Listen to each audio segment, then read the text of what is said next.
SLT Mobitel Fiber, the fiber of the nation. SLT Mobitel Fiber, the fiber of the nation. Surf Excel නම් භාගයයි මාසයකට වඩා රිදි සෝතයි.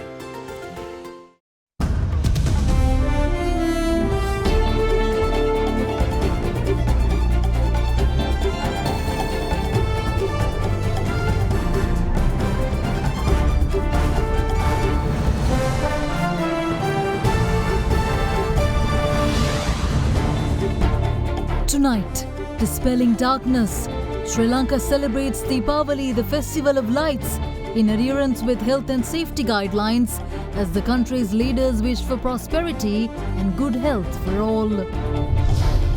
Free fall. The government issues a gazette that removes price controls on a host of essential food items as the public brace for more price hikes. Looking good. The World Bank commends Sri Lanka Human Capital Index position and says Sri Lanka looks on track to recover its pandemic economic losses. It is reassuring to see that Sri Lanka is recovering from COVID-19. We expect this year 3.5% growth, which will make up for the losses of the last year. Up in smoke. The National Alcohol and Tobacco Authority says that its new pricing formula on cigarettes will lead to higher government earning in the upcoming budget. If we increase the prices, according to this formula, more percentage of revenue will come to government. Majority of the percentage of the price will come to government. All this and much more coming up on this Thursday, the 4th of November 2021. ඒ කියන්නේ life boy අවස්ථා 10කදී ලෙඩ රෝග 10කට හේතු වන virus ඇතුළු විෂ බීජවලට එරෙහිව සටන් කරනවා කියලා. From AdaDerana, this is AdaDerana First at 9. Live from Studio 24 in Colombo.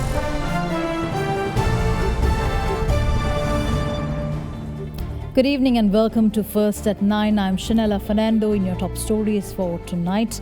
Deepavali, also known as the Festival of Lights, is celebrated by Hindu devotees world over today, signifying the victory of good over evil and light over darkness.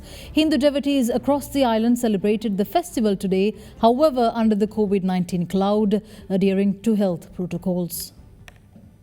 The festival of Deepavali, the word of which translates into row of lights, involves the lighting of small clay lamps, symbolizing the triumph of light over darkness.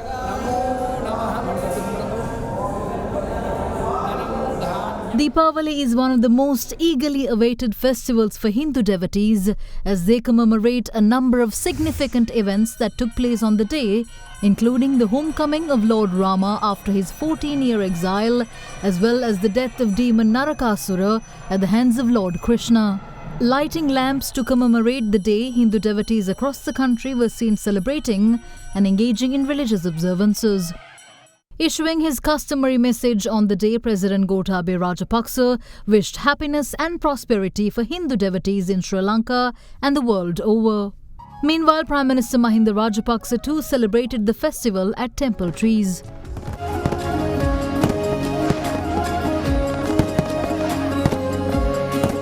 අඳුර නැති කිරීමට ආලෝකය අවශ්‍යයි. ශ්‍රී ලාංකික ජනතාවගේ සියලු කරදර දුරු වී නිරෝගීව සතුටින් ජීවත් වීමට කාලය උදා වේවා. උංගල් එල්ලෝරුපුම් එනිය දීපාවලි නාල් வாழ்த்துக்கள். In the meantime, leader of the opposition Sajith Premadasa engaged in religious observances at the opposition leader's office in Colombo.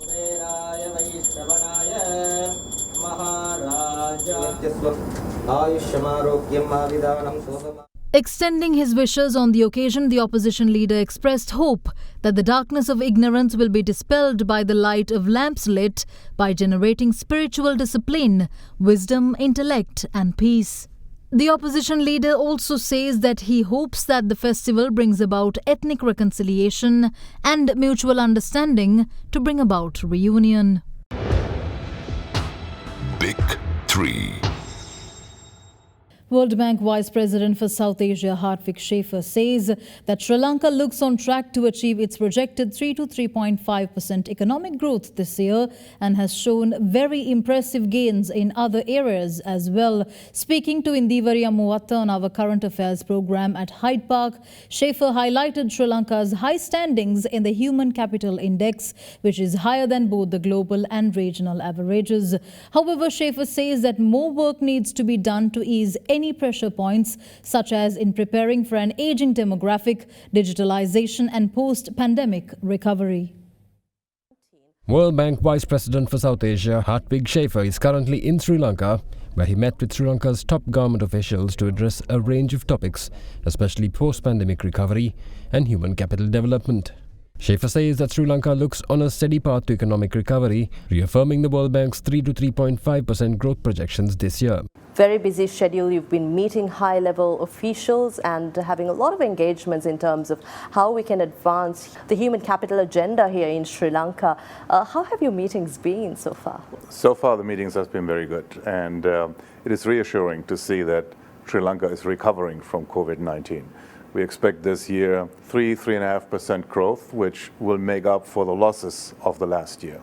So that's good news for Sri Lanka. And we're trying to understand here how you evaluate Sri Lanka's advancement, especially when we talk about recovery in the post-COVID scenario, when you look at other regional players. Well, this is the key issue for my talks here, for my visit, to work with the government and see how the World Bank can help with a green, resilient and inclusive recovery. And human capital is absolutely critical. And this is where Sri Lanka is leading within the region with regard to the human capital index, which means what is the potential that the child born today here in Sri Lanka will have in terms of fully utilizing its future potential when that child is 18 years old. And in that regard, Sri Lanka ranks very well, but I think we can do more, and that's what the discussion is about. It determines the future income earning capacity for that child. It's measured by many ways, but what feeds into that is the early childhood survival, nutrition, getting a quality education, and then survival at old age. And I think here, Sri Lanka realizes about 60%. Let me put that in comparison. For the region as a whole, a child realizes 48%. So Sri Lanka is doing a lot better against the other countries in the region. Globally, is about 56%.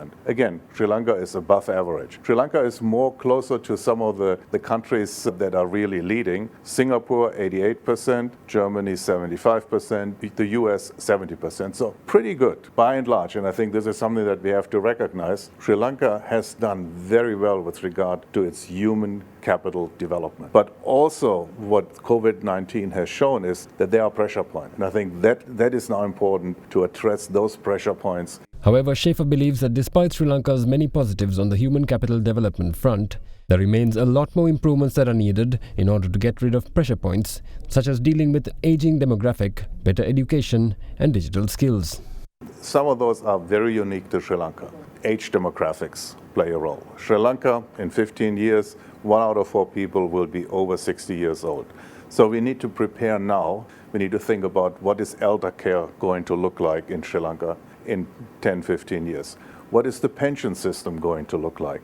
Do we have the skills to actually care for the elder generation? And so on. Health system will have demands that come with an eldering population, non-communicable diseases. So all this is something that we can set the stage now so that when we get there in a decade that we are prepared to do that. But equally important is to look at how do we create jobs that meet the skills of the next generation of Sri Lankans?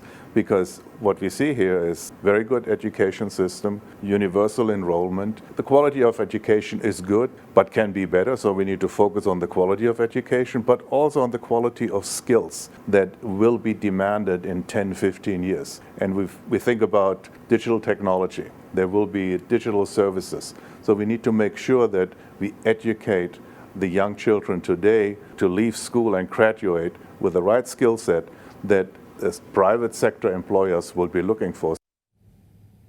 The Consumer Affairs Authority has removed price controls imposed on several essential food items today through a Gazette Extraordinary issued yesterday. Coming into effect at midnight last night, price caps on food items, including white sugar and Bombay onions, were removed. However, the removal of price controls, which in turn results in market price hikes, has not been received well by the public, saying that their already difficult lives have been made even more tough by the move.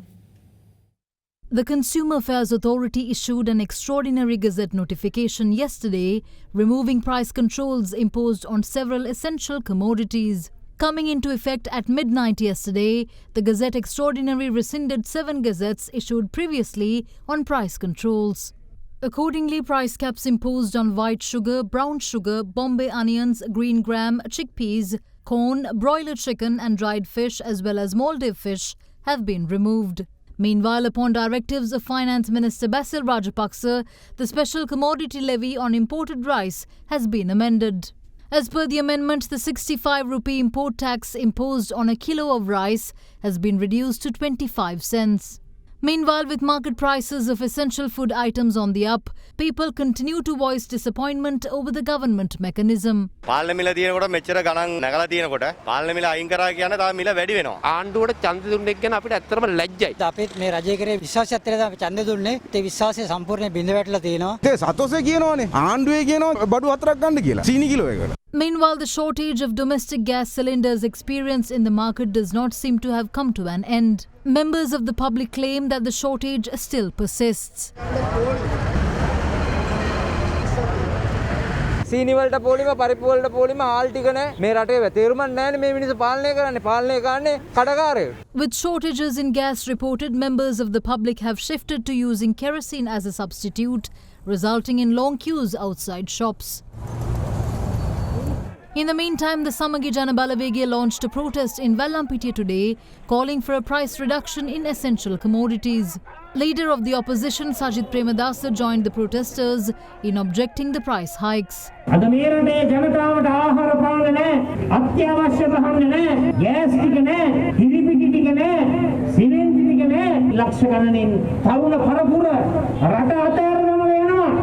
අපි 16 වෙනිදාට ජන දුක නිවාලන ජනහිත මහ ජන රැළිය කොළඹ ක්‍රියාත්මක කරනවා. The chairman of the National Authority on Tobacco and Alcohol, Dr. Samadhi Rajapaksa, says that a new formula will be adopted by the government in the upcoming budget 2022 to increase the prices of tobacco products. He also said that by using the formula developed jointly by NATA and the World Health Organization, the country can look to earn more revenue while gradually discouraging consumption. With only 8 more days for the annual budget to be presented in the Parliament, the National Authority on Tobacco and Alcohol is confident that prices of cigarettes will be increased according to a formula designed by the authority with the support of the World Health Organization. According to NATA, this formula is a suitable solution to prevent the loss of tobacco tax revenue to the government as well.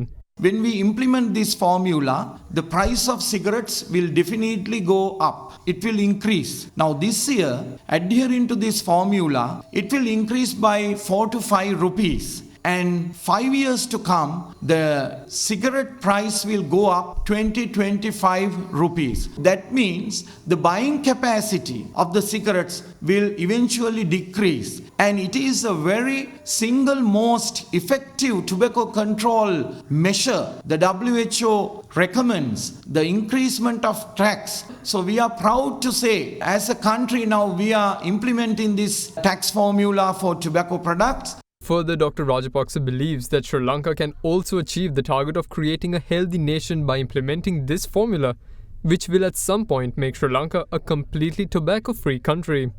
If we increase the prices according to this tax formula, more percentage of revenue will come to Sri Lankan government. But presently, the price of the cigarette, it's now, for example, 65 rupees. Most of the part it drains out of Sri Lanka. It will go to multinational companies, but according to this tax formula, the majority of the percentage of the price, it will come to Sri Lankan government. The revenue will be high. So definitely this will benefit the government In terms of getting more revenue from tobacco sales, we are aiming for a better, healthier nation. So that target also we can fulfill. And eventually, the tobacco industry has to go out from this country, and Sri Lanka will be tobacco smoke-free country in near future.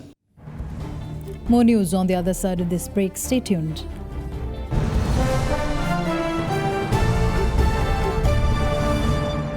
මිලියන 18.8 නිවස ලක්ෂ 5ක් ගෙවා දැන්ම වෙන් කරවා ගන්න mulberry residence.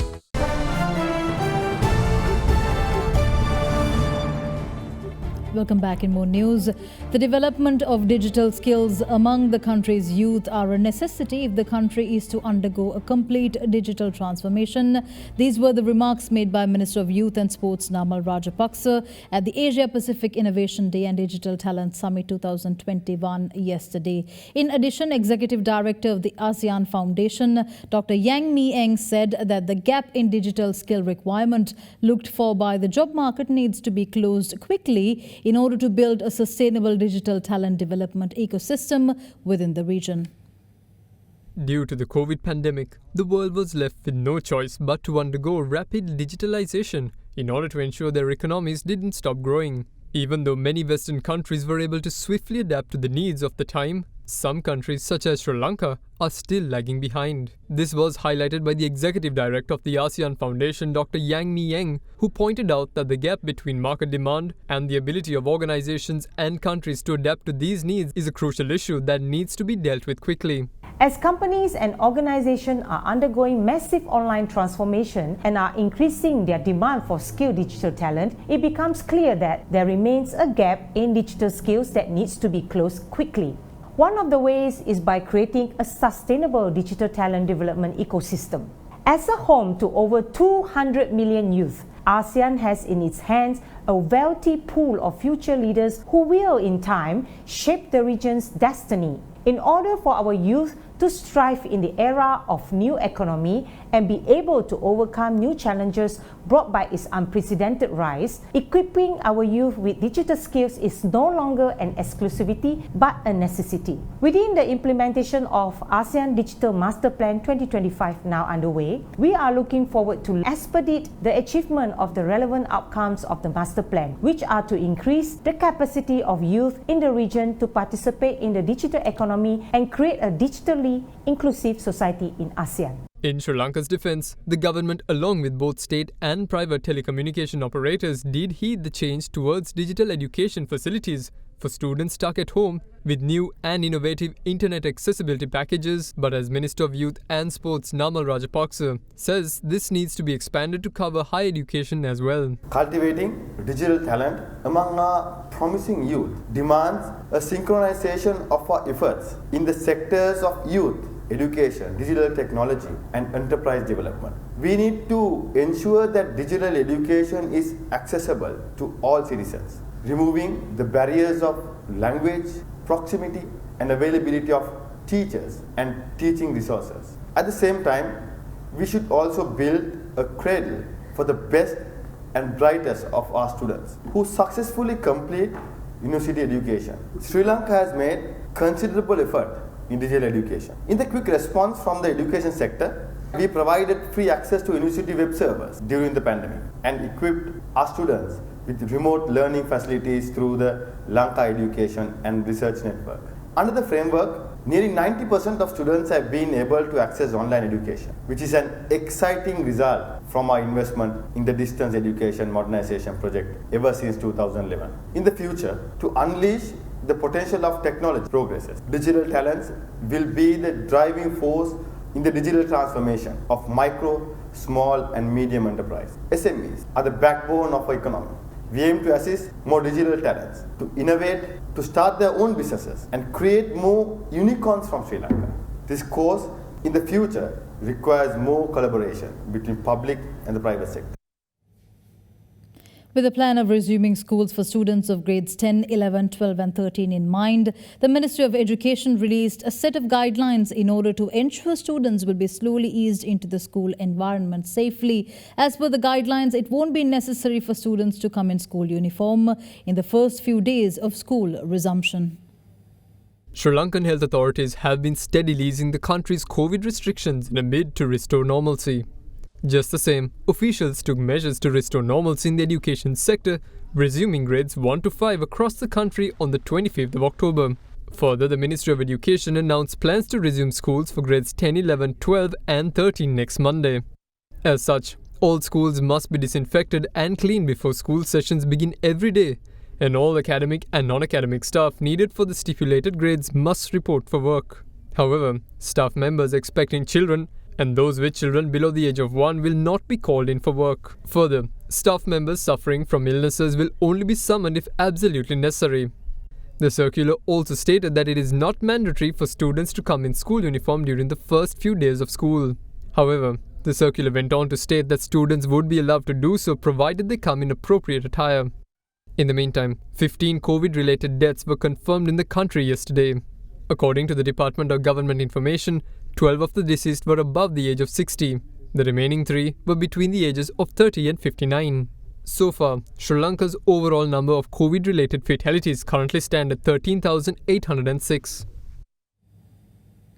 2 consignments of nano-nitrogen liquid fertilizer purchased from India touched down in the island today. The 2 nano-nitrogen fertilizer batches were airlifted from India on board 2 Indian Air Force C-17 Globemaster aircrafts. The first flight reached the island at around 12:06 a.m. carrying 72,576 litres of nano-nitrogen liquid fertilizer. The second flight to arrive at around 3:02 a.m. today with another batch of 72,576 litres of fertilizer.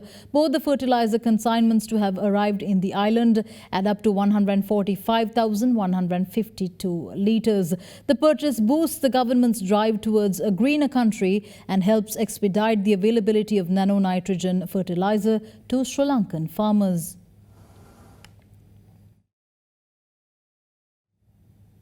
The Criminal Investigation Department has briefed the court of probes initiated into alleged misappropriation of 1 billion rupees at the National Fertilizer Secretariat. Former Secretary to the Agriculture Ministry, Major General Sumedha Pereira, has filed a complaint stating that this financial irregularity occurred in 2018 and 2019 during the process to import 3 types of fertilizer, including urea, into the country. He claimed that chemical reports and other documents had been forged to aid the process. Accordingly, the Financial Crimes Unit of the CID informed court that it has so far recorded statements from the plaintiff and 2 other officers about the allegations. According to reports, 4 officers of the National Fertilizer Secretariat have already been suspended in connection with the incident.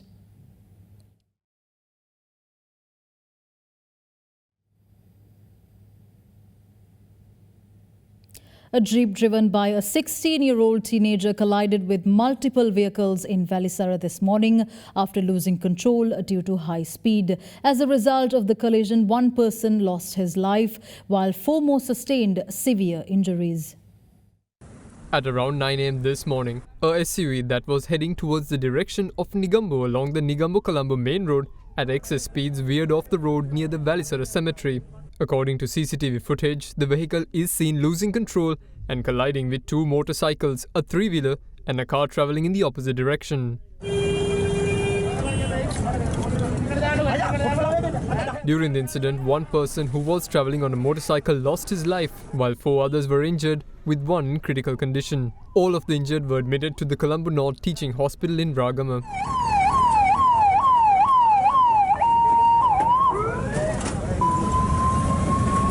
The driver of the SUV has been identified as a 16-year-old teenager who had driven the vehicle without permission and despite him not having a license as well. He was accordingly arrested by the Mahabagi police at the site of the accident. Meanwhile, the teen's father, who arrived at the site of collision, was also taken into police custody as the owner of the vehicle. Both the suspects are to be produced before courts in due course. Earlier today, the body of a woman between the age of 35 to 40 was discovered inside a travelling bag abandoned in the area of Sapugaskanda. The police had discovered the body near a garbage dump in the vicinity of the Sapugaskanda oil refinery after a person informed the police of a suspicious-looking bag. Based on the level of decomposition, the police suspect that the victim would have died at least 5 days ago. The hands and legs of the body of the deceased victim had also been reportedly tied. Police media spokesperson SSP Nihal Talduwa said that the police are conducting investigations into the incident and are working on ascertaining the identity of the victim. The body of the victim was sent to the Ragama Teaching Hospital to conduct the autopsy. A similar incident was reported earlier this year on the 1st of March when the remains of another murder victim was found in a suitcase in Colombo Fort. With that, we wrap up tonight's edition of First at 9. Thank you for joining. Have a good night.